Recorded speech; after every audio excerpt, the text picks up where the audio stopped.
भारी शैतानी बहुमत, अकेले बीजेपी के पास बहुमत, जो विधायक दल का नेता नहीं चुन पाए हैं, 10 दिन हो गए।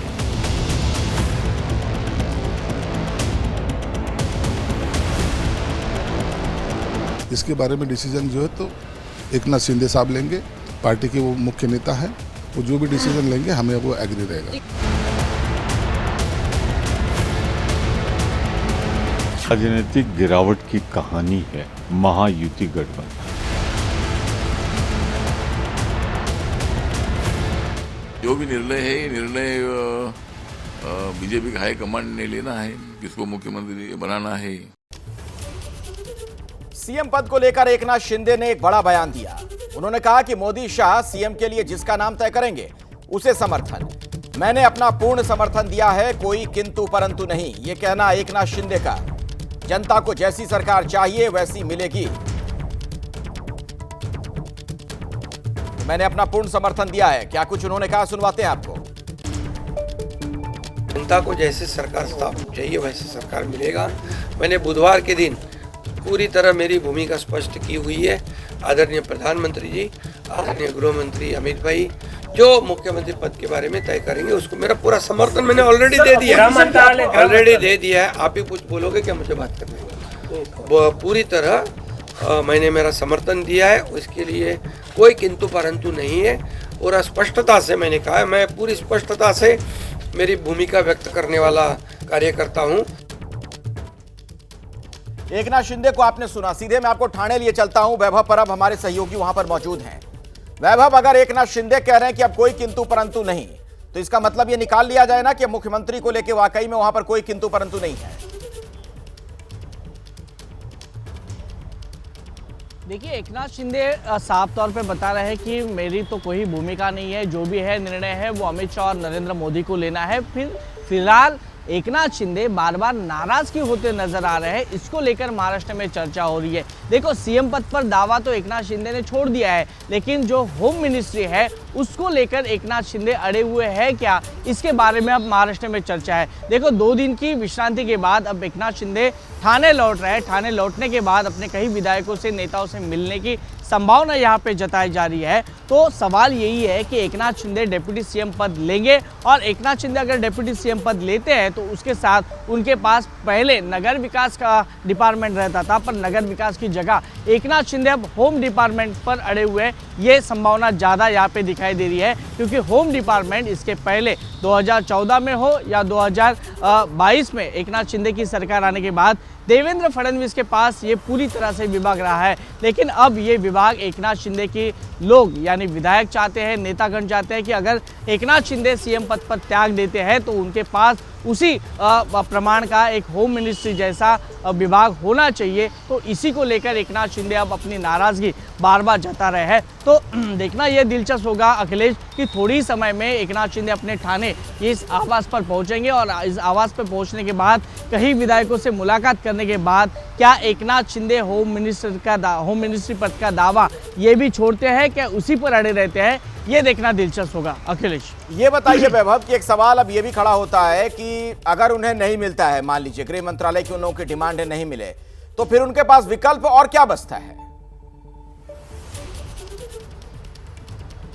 देखो, विकल्प तो कुछ भी नहीं है। देखो, महायुति की पूरी तरह से मैंडेट आ गया है, भाजपा के पास पूरी तरह से संख्या बल है, उनके साथ अजित पवार का भी सहभाग है, सहयोगी दल है, तो विकल्प कुछ भी नहीं है। लेकिन एक है कि देखो, भाजपा पर हमेशा आरोप लगते आए हैं, और यहाँ पे महाराष्ट्र में उद्धव ठाकरे और संजय राउत हमेशा ये कहते आ रहे हैं कि एकनाथ शिंदे की जब जरूरत खत्म हो जाएगी तब भाजपा उनको छोड़ देगी। देखो, ये दाग है ना, ये भाजपा को नहीं चाहिए, इसीलिए एनडीए के सभी सहयोगी दलों पर वो अपने साथ रखने की कोशिश करेंगे। देखो, ये होम मिनिस्ट्री अगर देना नहीं चाहते हैं भाजपा, तो उसके बदौलत पर कुछ और बड़ा विभाग देने की कोशिश भाजपा की तरफ से की जाएगी। लेकिन एकनाथ शिंदे को इस समय पे नाराज करना ये भाजपा के लिए उतना आसान भी नहीं है, क्योंकि सहयोगी दलों पर फिर एक बार वो मुश्किलें पड़ेगी कि देखिए भाजपा वही कर रही है जो भाजपा पे हमेशा आरोप करते आ रहे हैं। देखो भाजपा पे अभी जो ज़रूरत थी वो खत्म हो गई, एकनाथ शिंदे की ज़रूरत खत्म हो गई। तो ये सिर्फ महाराष्ट्र में संदेश नहीं, तो पूरे देश भर के सहयोगी दलों के लिए जाएगा और फिर वही सवाल पैदा होगा कि भाजपा अपने मित्रों को, सहयोगी दलों को इस तरह से ट्रीटमेंट करती है। तो उतना आसान भाजपा के लिए नहीं है। अगर होम मिनिस्ट्री नहीं दे सकते तो उसके बजाय मतलब एकनाथ शिंदे के पास बहुत ज्यादा रूठने का कोई विकल्प नहीं है, उन्हें मानना ही पड़ेगा। कुल मिलाकर तस्वीर यही है। शुक्रिया वैभव, पूरी जानकारी के लिए आपका। केंद्रीय मंत्री रामदास आठवले ने माना है कि महाराष्ट्र के कार्यवाहक सीएम एकनाथ शिंदे नाराज हैं। जनसंख्या के ये बात सही है, लेकिन अभी उसमें जो भी निर्णय है, ये निर्णय बीजेपी का हाईकमांड ने लेना है, किसको मुख्यमंत्री बनाना है। एकनाथ शिंदे जी ने तो अनाउंस किया है कि मैं अभी इस रेस में नहीं हूँ। तो अभी इस रेस में तो मुझे लगता है कि अजीतदादा पवार साहब ने बोला है कि मैं रेस में नहीं हूँ। तो अभी रेस में देवेंद्र फडणवीस जी नजर आते हैं और बीजेपी की सीट भी ज्यादा आई है। बीजेपी के पास 132 सीट आई है, उसके साथ 7 लोगों ने उनको सपोर्ट किया है। तो 139 सीटें अभी बीजेपी के पास है और 41 सीटें अजीतदादा पवार जी की है। ये मिलाकर मुझे लगता है कि 180 सीट होती है। और अब अगली खबर, जनसंख्या के मुद्दे पर आरएसएस के सरसंघ चालक मोहन भागवत ने एक बड़ा बयान दिया। जनसंख्या में गिरावट चिंता का विषय, किसी समाज की प्रजनन दर 2.1 से कम होना खतरनाक, ये कहना है मोहन भागवत का। जनसंख्या विज्ञान के मुताबिक 2 से 3 बच्चे होने चाहिए, ये बात भी कही है भागवत ने। तो जनसंख्या में गिरावट चिंता का विषय है, यह कहना मोहन भागवत का। किसी भी समाज की प्रजनन दर 2.1 से कम होना खतरनाक, ये उनका मानना है। संख्येचा उल्लेख झाला, जनसंख्या कमी होते फार चिंता आहे, चिंतेचा विषय आहे। त्याचं कारण हे शास्त्र, लोकसंख्या शास्त्र जे आधुनिक ते असं सांगतं की 2.1 च्या खाली जायला लागलो तर तो समाजच नष्ट होतो। 2.1 म्हणजे 0.1 तर माणूस जन्मत नाही ना कधी, 2 पेक्षा जास्ती पाहिजे, 3 पाहिजे कमीत कमी, असं शास्त्र सांगतं। भागवत के बयान पर एआईएमआईएम के अध्यक्ष असदुद्दीन ओवैसी ने पलटवार किया। मोहन भागवत पर असदुद्दीन ओवैसी ने एक बड़ा बयान दिया। ज्यादा बच्चे पैदा करने वालों के खाते में भागवत को पैसे डालने चाहिए। तो हम मोहन भागवत जी से पूछना चाह रहे हैं कि बच्चे पैदा करने के लिए वो क्या लोगों को देंगे, क्या कुछ देंगे, अकाउंट में डालेंगे 1500 रुपए, जो बच्चे ज्यादा पैदा करेगा उसको 1500 बढ़ के मिलेंगे। नहीं, औलाद पैदा करो कुछ स्कीम निकालेंगे क्या? ऐसा कुछ भी नहीं। टीएफआर रेट हर कम्युनिटी का गिरा है, सबसे ज्यादा टीएफआर रेट गिरा है रिलीजन वाइज मुसलमानों का, मगर अभी भी हिंदू समुदाय का टीएफआर रेट वो मुसलमानों में फर्क है। चाहिए कि जैसा यहाँ पर लाडली बहना का स्कीम में कितना 1500 रुपए दे रहे ना, तो आप एक स्कीम निकाल लो कि जो इतने बच्चे पैदा करेंगे उसके अकाउंट में हम लोग 2000 डालेंगे, कितना डालेंगे, क्या डालेंगे वो डिसाइड कर लो। आरएसएस प्रमुख के बयान पर अब सियासत तेज है। बीजेपी जहां समर्थन में है, वहीं विपक्ष हमलावर है। राष्ट्रीय स्वयंसेवक संघ एक ऐसी संस्था है जो हर तरह से भारत का कल्याण चाहती है। उसकी योजनाएं देश की संस्कृति को सजाने के लिए, बढ़ाने के लिए, राष्ट्र की एकता को बढ़ाने के लिए होता है। इसलिए वो जो भी बातें कही गई हैं उनको सही परिप्रेक्ष्य में लेने की आवश्यकता है और उनको समझने की ज़रूरत है। जब भी हमारे राष्ट्रीय स्वयंसेवक संघ के प्रमुख जी कुछ बोलते हैं तो देश के बेनिफिट के लिए कोई बड़ी बात होती है। आरएसएस प्रमुख आदरणीय मोहन भागवत जी कह रहे हैं बच्चे 3 ही अच्छे। कोई जनसंख्या नियंत्रण की बात बीजेपी के नेता कर रहे हैं, कोई जनसंख्या बढ़ाने की बात कर रहे हैं। इसकी शुरुआत बीजेपी से हो जाए। पहले बीजेपी आरएसएस आपस में फरिया ले कि जनसंख्या नियंत्रण करना है कि जनसंख्या बढ़ाना है। ये तो विरोधाभास है। कभी कोई कुछ बोल रहे हैं, कभी कोई कुछ बोल रहे हैं। लोगों को जनसंख्या नियंत्रण के लिए एक और सरकार चला रही है, प्रयास कर रही है, और दूसरी ओर ये कह रहे हैं जनसंख्या बढ़ाना है। ये हो क्या रहा है देश में? अब अगली खबर, अरविंद केजरीवाल पर पानी फेंकने के मामले में एक बड़ा दावा सामने आया है। आरोपी के भाई ने कहा कि डिप्रेशन में उठाया गया कदम। आरोपी को 5 से 6 महीने से नहीं मिली सैलरी। आरोपी के भाई ने की है केजरीवाल से अपील, भाई से गलती हुई, माफ कर दीजिए, बाहर निकलवा दीजिए। तो एक बार फिर से आपको बता दें कि जो अरविंद केजरीवाल पर पानी फेंका गया था, उस मामले में बड़ा दावा सामने आया है।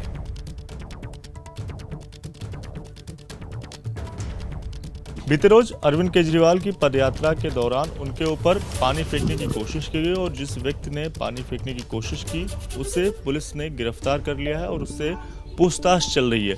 वो व्यक्ति जिस जगह पर रहता है, हम फिलहाल वहां पर पहुंचे हुए हैं। मेरे ठीक पीछे वाला जो घर आप देख पाएंगे, ये अशोक झा का घर है। अशोक झा बीते कई सालों से यहाँ पर अपने परिवार के साथ रहता है। ये उसका खुद का घर है और ये आप तस्वीरों में देख पाएंगे कि और आपको बता दें कि इस पूरी घटना के बाद लगातार जो अशोक झा है उससे पूछताछ चल रही है। तो परिवार के सदस्य जो हैं उनसे हम बात करने की कोशिश करेंगे। जी भैया, क्या नाम है आपका, कहाँ से आए? सर मैं उनका भाई हूँ। अच्छा, हाँ। अशोक जी क्या भाई हैं? हाँ जी। अच्छा, जो ये पूरी घटना हुई उसके बारे में आपका क्या कहना है? सर हमें कुछ नहीं मालूम इस चीज़ का। वो शायद डिप्रेशन में होगा, क्योंकि मार्शल में काम करता था। घर पे भी कुछ बताता नहीं है पहली बात तो। 5 शायद हो सकता है डिप्रेशन में हो, 5-6 महीने से सैलरी नहीं मिली, उस चक्कर में इसने कुछ ऐसा करा हो। नहीं तो हमारा किसी पार्टी से कोई मतलब है नहीं और कुछ हमें इस बारे में पता ही नहीं पहली बार। सर हमने आज तक कभी किसी पार्टी में हमने कोई सपोर्ट ही नहीं करा। हम तो पहली बात तो केजरीवाल को ही वोट देते थे कि उन्होंने भाई पानी फ्री, मतलब कुछ भी कर रहा है, सब कुछ अपने सही कर रहा है। हमारी किसी पार्टी से मतलब ही नहीं है पहली बात तो। थाने पर आप गए, आपके भाई से मुलाकात हो पाई? सर रात में बस 5 मिनट के लिए मुलाकात हो पाई, उसके बाद हुई मुलाकात। क्या बोल रहे हैं, क्या कहा जा रहा है? कुछ नहीं, कुछ बोल ही नहीं कह रहे हैं, अभी बताएंगे, बाद में बताएंगे। छोटी सी बात हम आपसे और जाना, अभी हम कुछ देर पहले खानपुर बस डिपो भी गए थे, वहाँ पर भी हमने आपके भाई के बारे में पूछा तो उनका कहना है कि वो लड़का ऐसा नहीं है। तब फिर ऐसी चीज़ें कैसे? वही सर, हम सारे सोटा पूरे कैंप में किसी भी पता कर सकते हैं, वो लड़का ऐसा है नहीं। किस चक्कर में उसने करा, क्यों डिप्रेशन में था या क्या था, वो वही बता सकता है। आगे आप लोग क्या करेंगे, क्या करेंगे? तो ये चाहते हैं सर, हम तो केजरीवाल साहब से भी माफ़ी मांगना चाहते हैं। सर गलती हो गई है, डिप्रेशन में था, प्लीज़ उनको छोड़ दीजिए। जो व्यक्ति जो पकड़ा गया है अशोक झा, उसके भाई से हमने बात की। उनका कहना है वो किसी भी पार्टी से जुड़े हुए नहीं है। हालांकि समर्थन वो अरविंद केजरीवाल और आम आदमी पार्टी का करते हैं और अरविंद केजरीवाल से जिस तरह की ये पूरी घटना हुई उसको लेकर वो माफ़ी भी मांग रहे हैं। वहीं केजरीवाल पर पानी फेंकने के आरोपी अशोक झा के दोस्त राकेश श्रीवास्तव ने दावा ये किया कि अशोक की बेटी नीट की तैयारी कर रही थी, लेकिन उसके लिए पैसे नहीं थे, इसी वजह से अशोक परेशान था। सर सैलरी नहीं आती सर, इसको बहुत परेशान था ये, और यहाँ तक कि इतना परेशान था कि उसको बीच में ही पेमेंट की जरूरत पड़ी थी। मैंने तो पेमेंट करी थी उसको, पैसे उसको दिए मैंने कोई बात नहीं है। बच्चे की परेशानी है, उसकी एक बेटी जो है वो नीट की तैयारी कर रही है। मैं इनको शायद नहीं मालूम हुआ इतना, मैं ज़्यादा जानता हूँ उसके बारे में। वो लड़की तैयारी कर रही थी नीट की, तो इतने पैसे नहीं हो पा रहे थे बेचारे कि उसके आगे वो डिप्रेशन करा सके बच्चे। सर हम तो ये कहते हैं कि केजरीवाल जी मतलब माफ़ करें उसको, दिल्ली के जो है वो सब कुछ हैं, है ना। आज तक इन्होंने किया, हर चीज़ किया है इन लोगों के लिए। झुग्गियों में रह के आदमी टाइम पास कर रहा है, तो ऐसा कोई ऐसा कदम ना उठाएं जिसके लिए आगे घातक हो। परिवार पूरा उसके ऊपर टिका हुआ है। अशोक की आर्थिक स्थिति बहुत खराब थी, नौकरी चले जाने की वजह से उसका परिवार बहुत परेशान था। ये शायद एक वजह हो सकती है कि ऐसी घटना को उसने अंजाम दिया।